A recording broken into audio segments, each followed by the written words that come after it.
for sure it was rough. It was really rough. But kind of I felt like, okay, I finished this race. So this race was like, I'm still here and I still made it. So I'm kind of looking for the experience where I'm not able to manage anymore. Because it's once again, you realize how much we are capable of doing.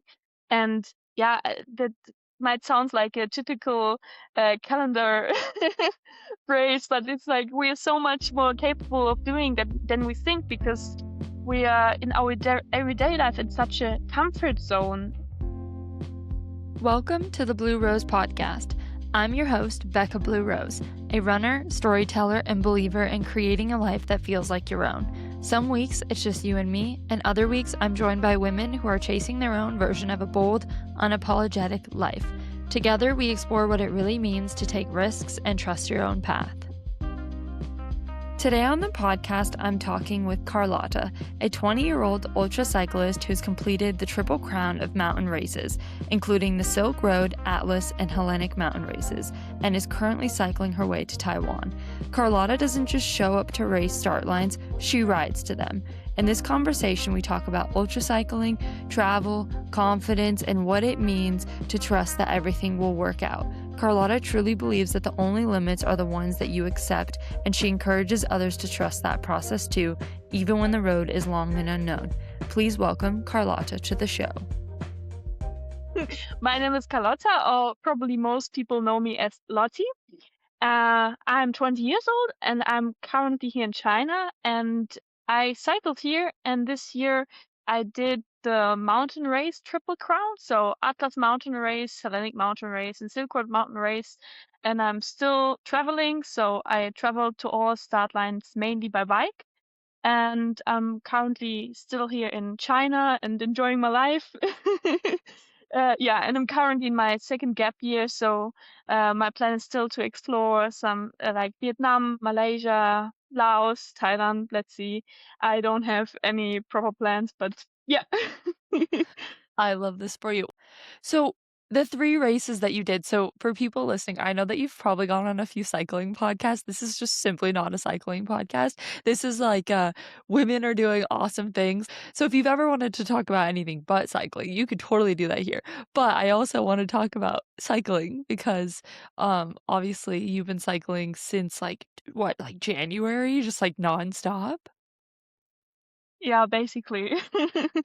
Okay, so tell me about the races that you did. And what made you decide to do this? Yeah, so I started with ultracycling in 2023 with some shorter so-called brevis. It's not a race, but like more like a community event, and you have a certain time to finish, but it's more chill. You're allowed to help each other, and it's not about the competition, but mainly about the group experience. And then that's what brought me more into ultracycling. And then I got to know about, like, I'm a person, I want to go all in. I want to have the greatest challenge. And then I got to know first about the transcontinental race, which is a really tough race across Europe. Yeah. And I just signed up without a proper clue. And I mean, I was in school. I did some training rides, although I would not consider this training, but like I just cycled from A to B. I used to cycle to school, and on the weekends I just did all the like stuff I had to do in my like around my, like, I don't know, 50, 60, 100K away. I just did it with by bike, and while other people would take the train or bus or whatever. And yeah, then I did the transcontinental race, and I expected it to be really tough, but then I made it, and it was somehow easier than expected. And then I thought, okay, it's time for a greater challenge. And maybe for all the people that don't know that much about like this ultra cycling community, so there are several races that have a great reputation to be like super tough. And I was like, okay, I want to have a super tough race. And yeah, so one of the super tough race, or like I think it's might be, yeah, one of the toughest races, is called the Silk Road Mountain Race, and it takes place in Kyrgyzstan. And I thought, oh, that that looks interesting.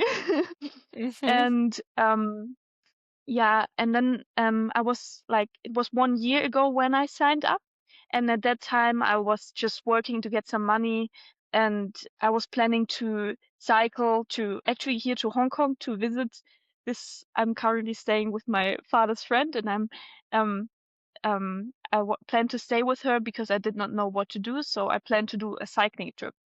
And Mhm. then I was working 1 year ago, and then I saw the application for the Atlas Mountain Race that is open.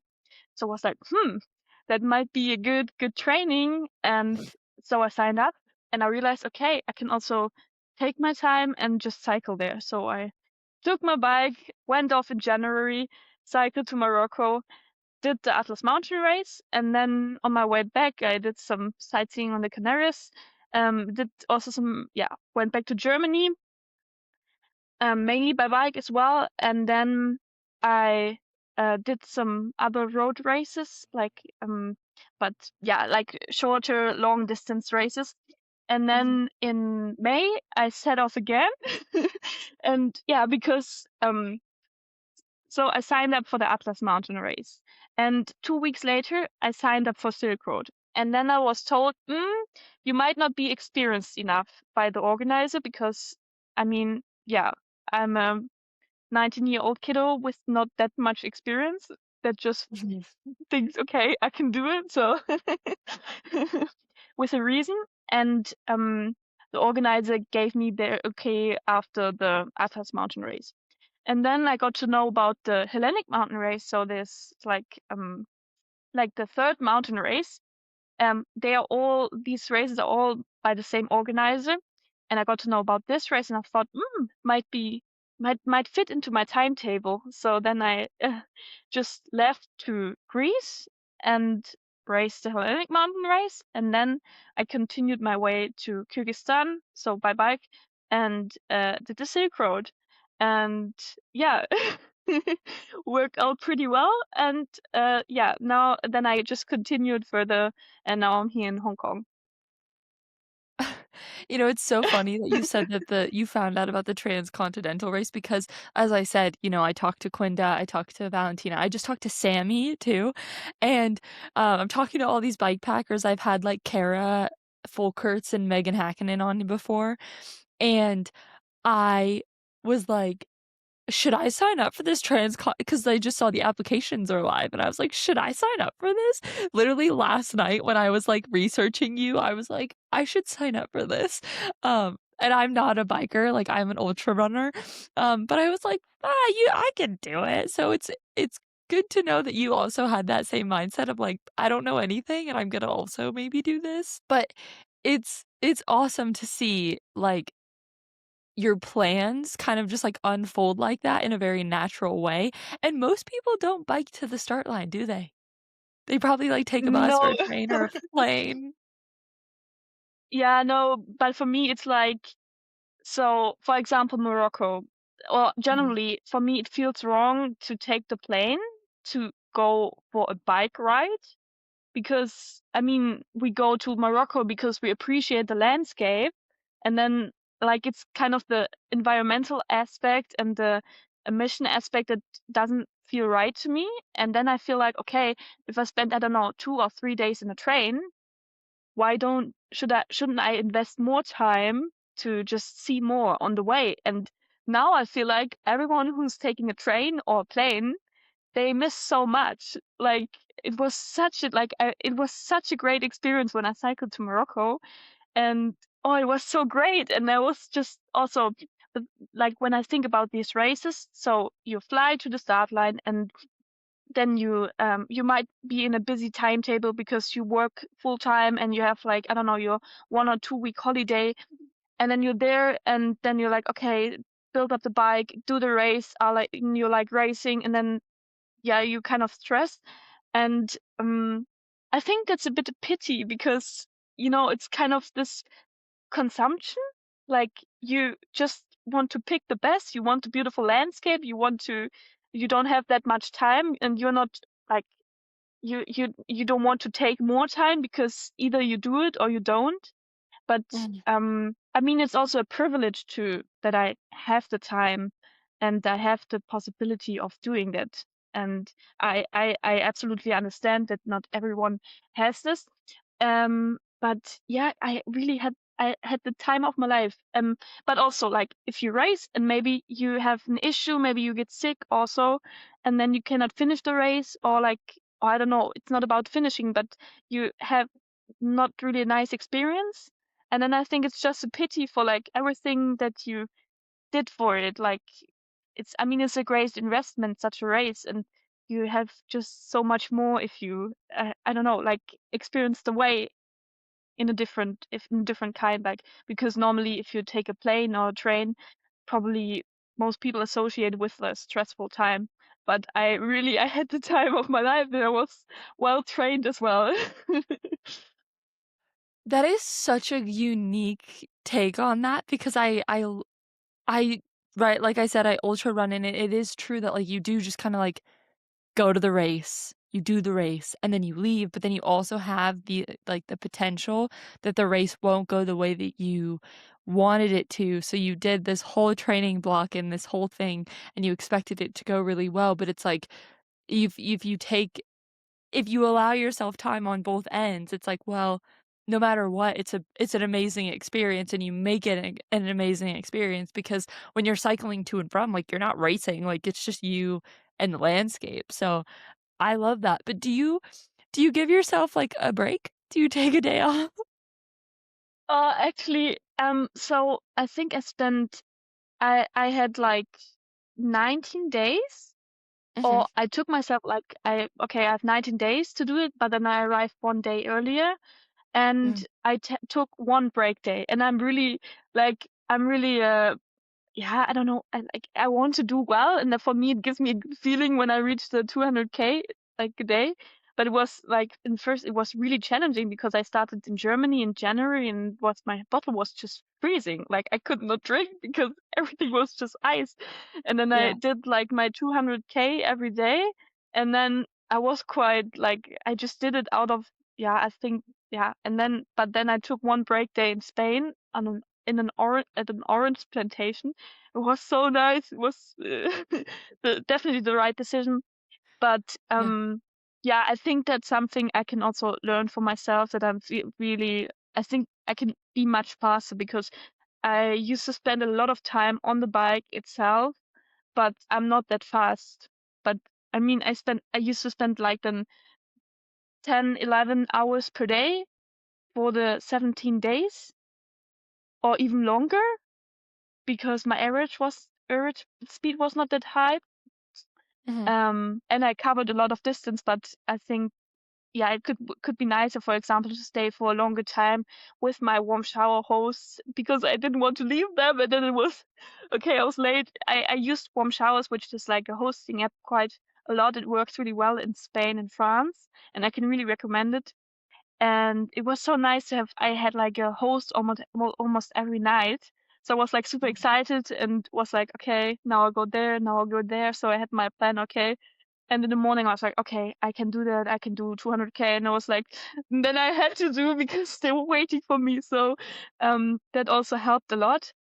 But yeah, I was then also happy to reach Marrakesh, to have like a bit of a break time before the race. And yeah.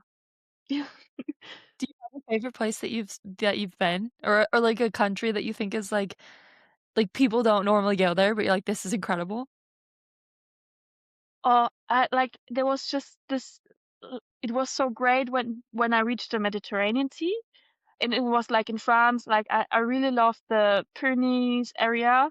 It was so beautiful because I cycled along the coast and went like up and down and up and down, and there were flamingos. And I came from the very deep winter Germany, super cold, and then suddenly there was this warm climate and flamingos, and it felt like a dream, like really like holidays.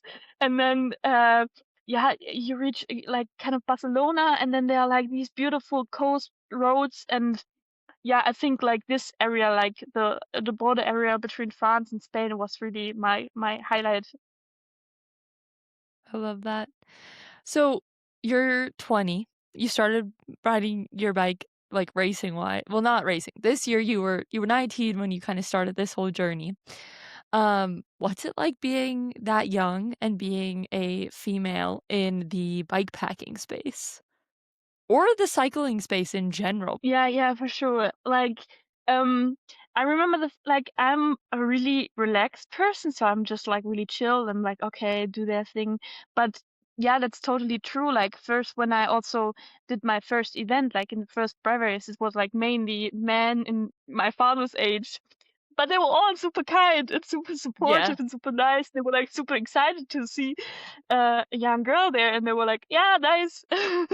And now I'm friends with them, which is really nice and funny.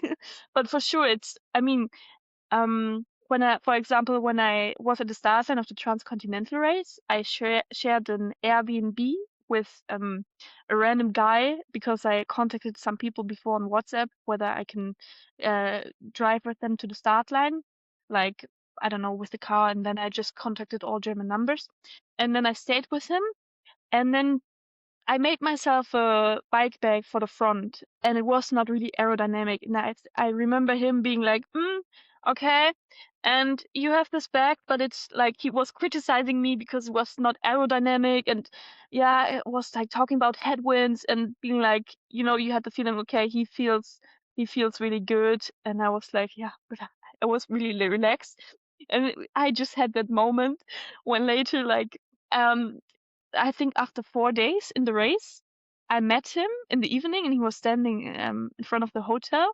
And I was still cycling because it was, I don't know, 11 in the evening. So I was like, hi, and overtaking him, and that felt so great.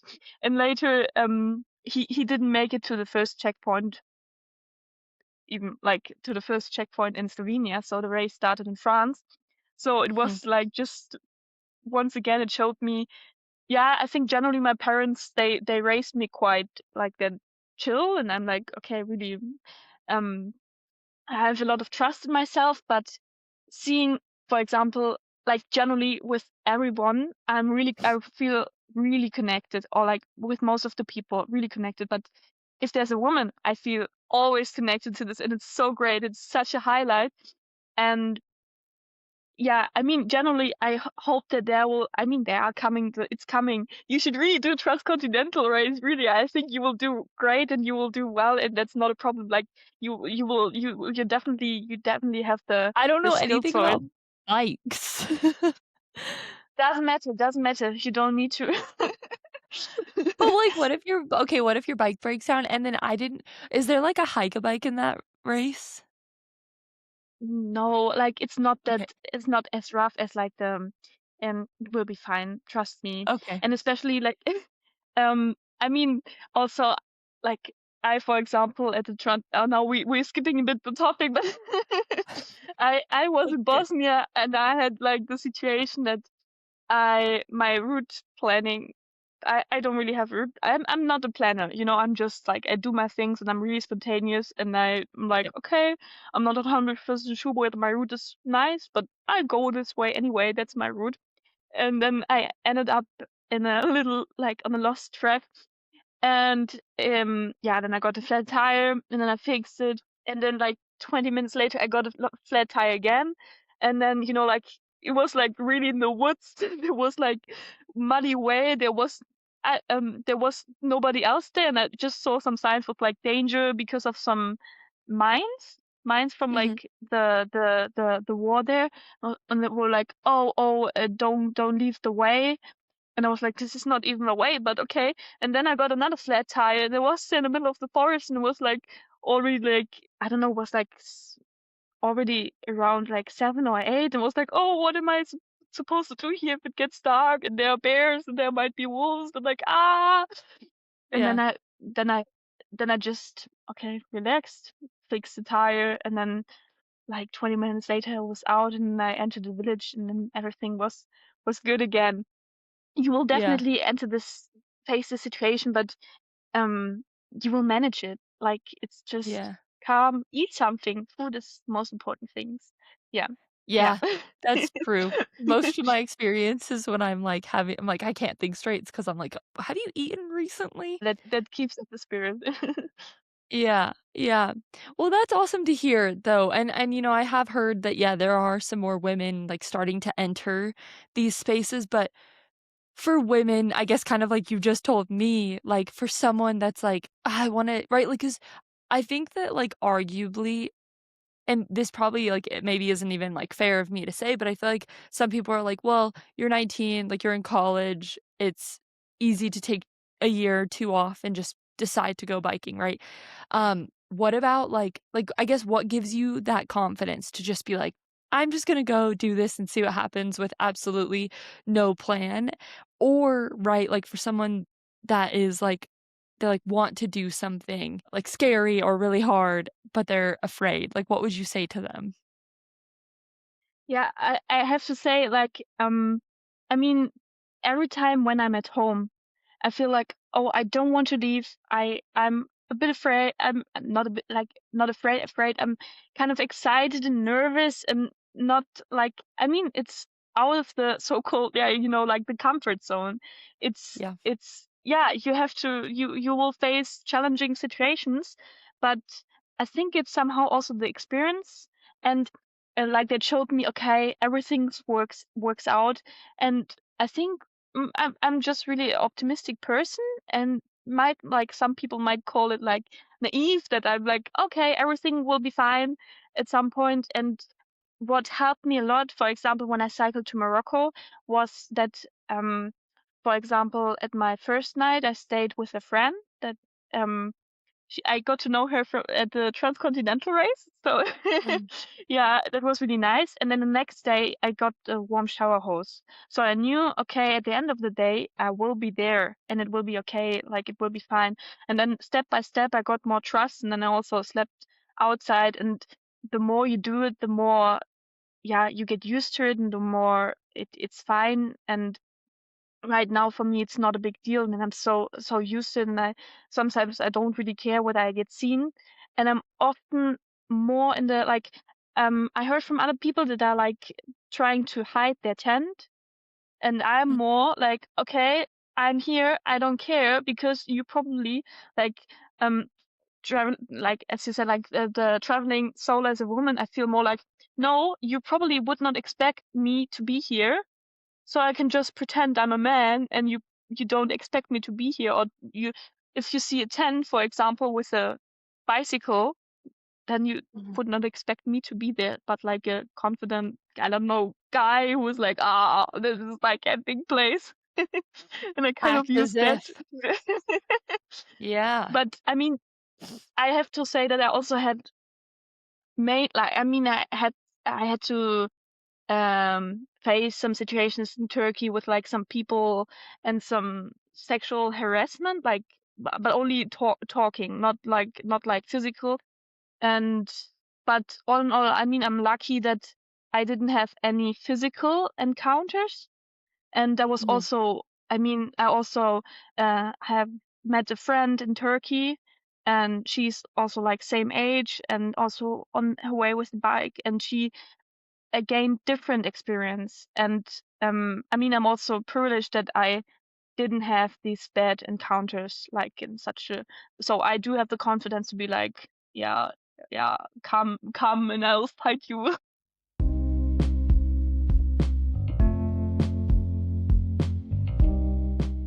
I want to add, for example, in races also, you usually have this emergency blanket and. mhm. Oh, like for sleeping, like I have my sleeping bag, my mattress, and emergency blanket.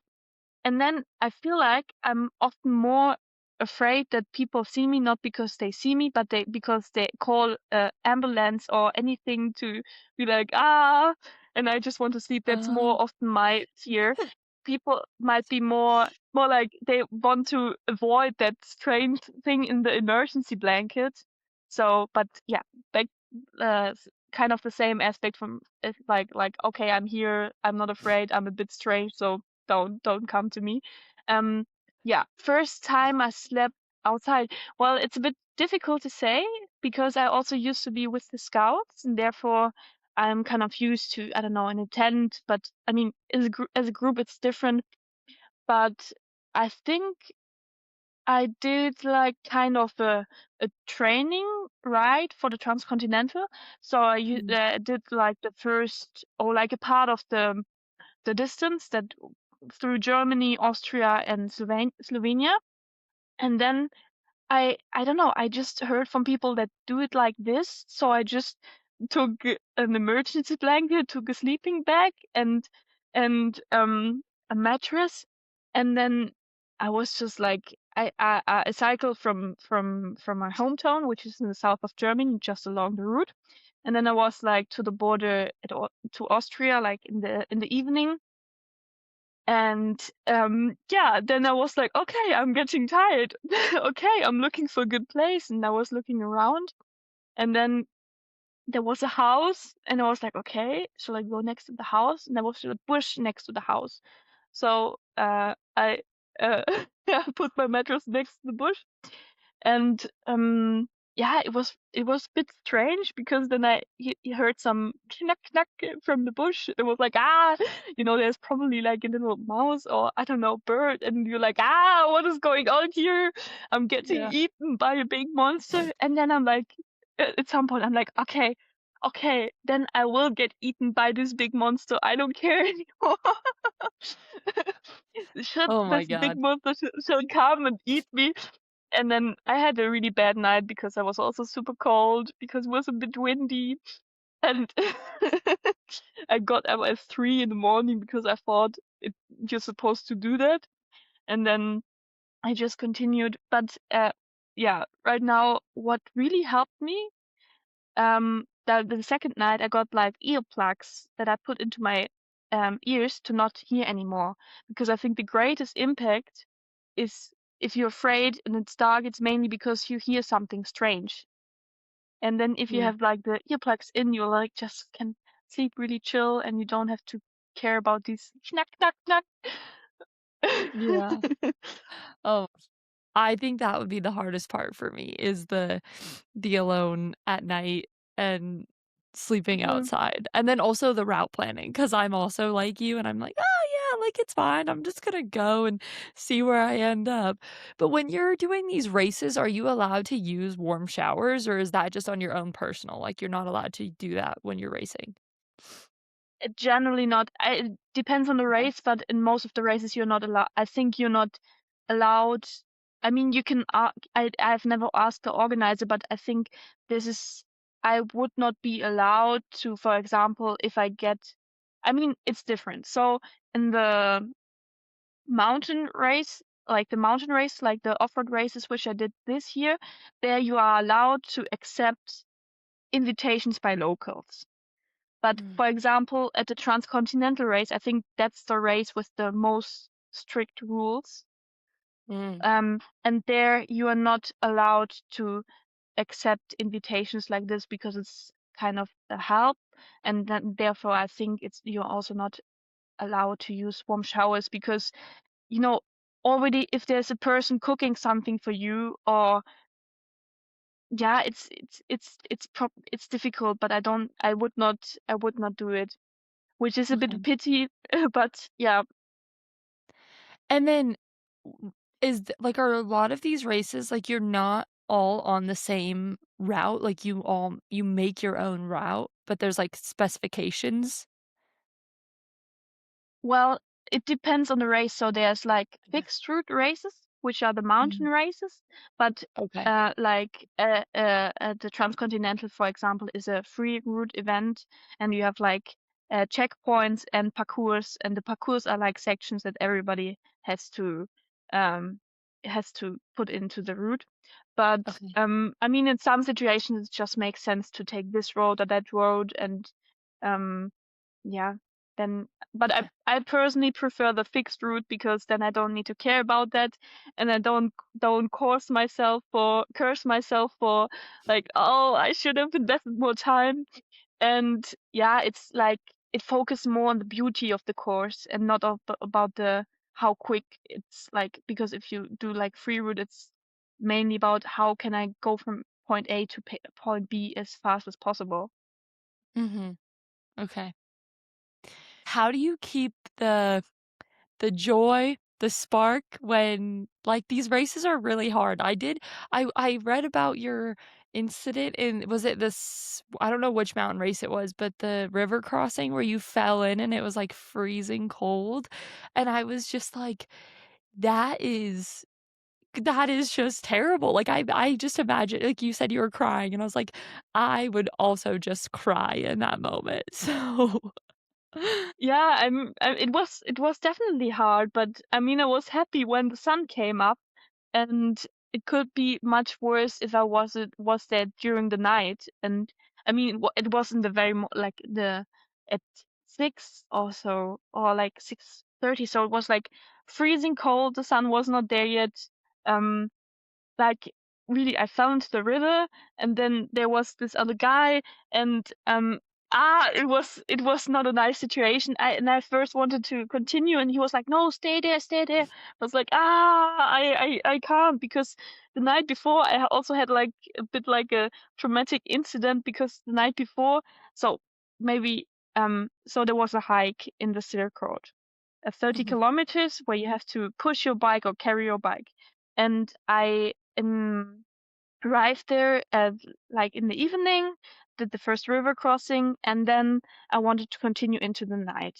And then I continued, slept for a while, got up at, I don't know, 4 or 5, and then I missed the track, and then I was somewhere on a slope, and I could not move because I was afraid of just sliding down, and I was just thinking, okay, I'm gonna die, because I'm really on my way to slide down, and there was like a river down in the canyon, and I was like, how am I supposed to get out of here? And I was, okay, shall I press the SOS button? But how long will it take till someone is gonna save me here? So Yeah. I just waited for the daylight, and then I could, like, I mean, I was yeah, I waited for daylight, and I could get out of the situation, and then like I fell into the river, and I was like, oh, I was really a bit cursing my life, but also kind of focusing on the on the race, because until this time I was like, I have this feel to push, and to not take a break, to be efficient as possible. Mm. And then I kind of got broken. It was like, I want to get out of this valley. I want to get out of this hike a bike as soon as possible. And I mean, in first place was like, okay, nobody's gonna, like, what shall I do? The quickest thing will be if I just go get myself out of this shit. And I was also not thinking about scratching, because I was like, no, and now I really want to do it. And so yeah, and then I was just so relieved when I was out of this shit. Really, I didn't like it at all. Yeah, well, it's funny because you at the beginning of this episode, you were like, "I want a really hard experience." And I'm like, Yeah. "Do you mean physically, mentally, emotionally, all of the above?" Because that sounds yeah, that sounds really tough, and it's so funny because I feel like I asked this question of, like, what keeps you coming back, like, what keeps you wanting to do more after you have that experience, but I don't even know if I can answer that, right? Like, it's just like you just want more of it, you know? You just wanna keep like, what do you think you keep learning from doing these things? Yeah, still I have the feeling, okay, I want to have the next event, because for sure it was rough. It was really rough, especially if you look at it afterwards and reflect it like again and think about it. And yeah, but kind of I felt like, okay, I finished this race. So this race was like, I'm still here, and I still made it. So I'm kind of looking for the experience where I'm not able to manage anymore, because it's, once again, you realize how much we are capable of doing. And yeah, that might sound like a typical calendar phrase, but it's like we are so much more capable of doing that than we think, because we are in our everyday life in such a comfort zone. I don't know, especially like in China, I perceive like people are ordering food into their hostel because it's cheap and easy. And and they manage everything via an app. They call a taxi, and they don't do a lot of things anymore because it's so life is so comfortable, and there's no proper challenge. And that's why we often forget, okay, we are able to, I don't know, do that hike with the bike. And I think I could be, will be, would be able to do so much more. The limit is so much further away. And yeah, I don't know, like, and like, I mean, when you also look at an ultra race, you have like a group of people, they're enjoying it, and they're like mainly there for the like experience and for just finishing the race. And there's this other half who's like racing and finishing, like they often think, okay, they will finish, and then they want to finish as fast as possible. And for me, it's also interesting to go more into, okay, I want to do it as fast as possible. I want to be efficient. I want to see how well I can do.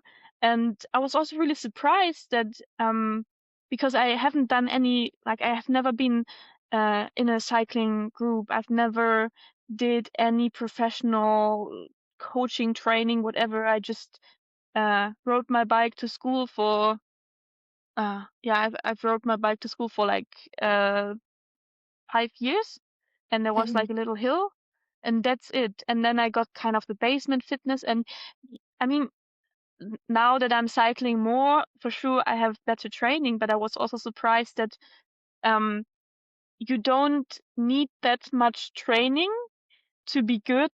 It's just mainly really, also not mainly, but also really a lot about efficiency.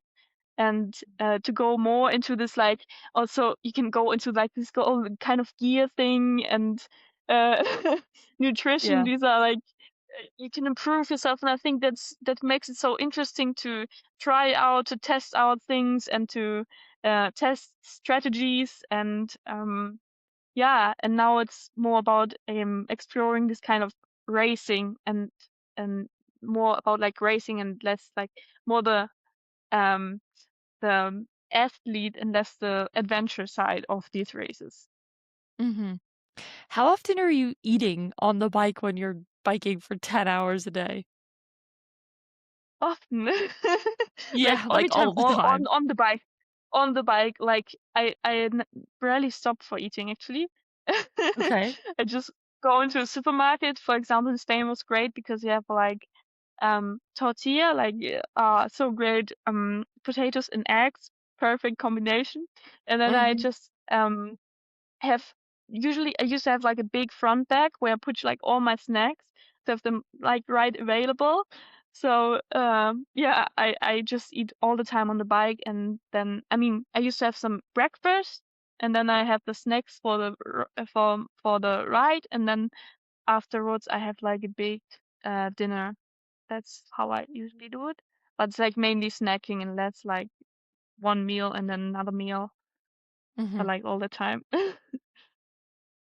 Does it, like do you ever get tired of sitting on the bike, though? Like, does it ever become, like, not enjoyable, or are you just like, "This is awesome, and I love seeing the scenery"? Because I mean, it is a beautiful way to slow travel, and I think that if you're there for the adventure and you're there for the experience, I imagine it's, like, incredible. But I do wonder, like, sometimes I feel like the racing of it takes away from that, like, "Oh, this is beautiful and I'm having a good time," because you feel this need to, like, win, which, I don't know, is also a great endeavor to try to win, but Yeah, yeah, for sure. And yeah, yeah, especially if you have a lack of sleep, and then you have to make sure, okay, um, I mean, I think the general trend goes more into sleeping more and then feeling more recovered. But for sure, when I cycled to Morocco, it's not, when I look at it now, I had a lack of recovery. I should have took more, I don't know, 2, 3 more, 4 more days out just on the way to chill a bit more, to enjoy it more. Because, and I think after like the first 4 days, I thought I'm gonna get like, I'm not gonna manage it because of sadness, because my butt was hurting so much. and I had really bad saddle sores, and I was already on my way to buy another saddle for like a lot of money, and then they just in the bike shop they adjusted it a bit and then it was okay. But for sure, and especially at like the last race in Kyrgyzstan at the Silk Road, I was like, phew, at some point you just like totally exhausted and it's like you don't want to sit on your bike and then you make it to the finish and you're like, oh, I hate bike riding. But then I think recovery is the most important aspect there. And I then spent some time in the big city like Bishkek and later in Kazakhstan and Almaty to recover. And then at some point, I feel like, okay, now it's time to get back on the bike. It's now time to start again and to um yeah. And then the first day is always great because you are super recovered and you're like speeding again and you get the joy back. And then step by step, you at some Have to point you are start like feeling process like all over again.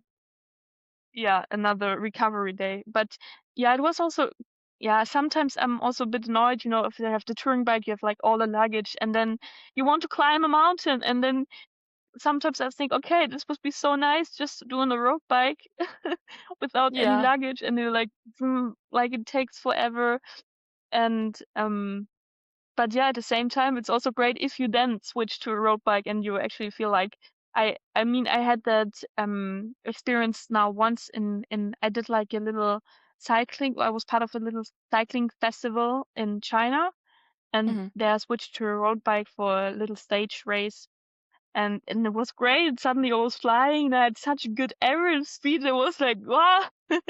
Mhm. I thought I'm not really able to do that, and then it was crazy also to see how fit my body became. Right, because 'cause you're not carrying all that weight. Oh, Yeah. man. So I 2 questions I like to ask everyone that comes on the podcast is if you've gotten a piece of advice that has stuck with you, and if you could give a piece of advice to someone, what would it be? Oh, I think, like, generally just don't think about it, just do it. Like, it sounds like I really did, like, although it might be stupid, but I did so stupid things and it turned out well in the end. Like, people, like, for example, I left my home at 7 in the evening to ride to a scout camp with the bike, and it was raining, it was dark, it was raining. And I just thought, okay, I sleep somewhere on the way. I took a light sleeping bag with no tent, no mattress, but no tent, no proper way to sleep. And then it was raining really bad, and then I was on this uh um construction site, and then I got a flat tire, and I was not able to get the tire off the rim. I really tried hard, like in the rain, it was cold, and I was like, shit. And I was like, this is really stupid. I cannot sleep somewhere here to wait for tomorrow for any person that brings me to a bike shop. Mhm. And then I looked around, and luckily there was still like a fitness center open. And I went there and I knocked there and was like, "Oh, can you help me? I need some help." And then they tried to help me, but they were also not really able to do it. And they came with a tool, but then like anyways, it didn't work out because like my new tube was then damaged by this tool, and then we tried to fix the tube, and then it didn't work out. So yeah, and then I ended up sleeping on the couch of uh one of the fitness worker. Yeah, so I slept at the couch, and the next day I went to the bike shop and it was fine. It was such a great experience, but out of this stupid situation to just start to ride the bike for, I mean, it was a distance of 180 kilometers that I know I'm not gonna ride through the night. I just stop somewhere and then yeah. Yeah, and I mean, I feel like you kinda have to have that trust though that, like, it's gonna work out, otherwise, if you don't believe it's gonna work out, well, it's, like, definitely not gonna work out for you, so Yeah, absolutely. And I think but I mean also depends. So I mean I was also lucky to be in a village, and it's also a yeah. different thing if you I don't know, go more into the wilderness. And I think it's often also might be a good thing to, I don't know, but like generally also have the trust that you can also get help from people, and that Mhm. people will help you out, and it's gonna be okay, it's gonna be fine. Yeah, I love it. And your advice to someone else? It's difficult to say. Um, maybe people have done it before, so it's gonna be okay. Like, that's what I thought also when I applied for the Silk Road. Like, people have done it before, so Mhm. why shouldn't you be capable of doing it? Like, Yeah. there's like it's not that deep actually. It's often things are more hype because, for example, if you take a look at the Silk Road, I feel like, you have this kind of emotional reports and everything. It's like, oh, it's super rough and um afterwards things are much more emotional than for me in the very moment.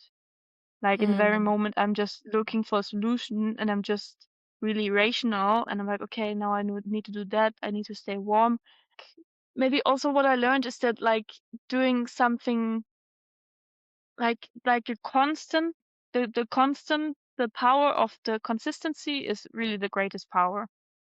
Mm. Like, it doesn't matter whether you, I don't know, cycle, like, I don't know, 10 kilometers every day, 30 minutes every day, or I don't know, it will help a lot. Like, or generally, like, I don't know, for example, if I cycle here on my way, I don't know, 50 kilometers every day, I make great progress in long term. And Mhm. yeah, but it's right now, I have to say, I'm sorry that I cannot say like this kind of clear advice. Um, It's great. yeah. I like all to all listeners. I hope you have a great day. I hope you keep on listening to Becca's podcast, and Oh, thank you. go. Yeah, they should all sign up for the transcontinental race. Don't worry, I'm gonna go Google it after we're done talking, Yeah. so thanks for listening to the Blue Rose podcast. If you love this episode, please hit follow, leave a review, or send it to a friend who's building their own bold life. Keep trusting yourself, and I'll see you next week.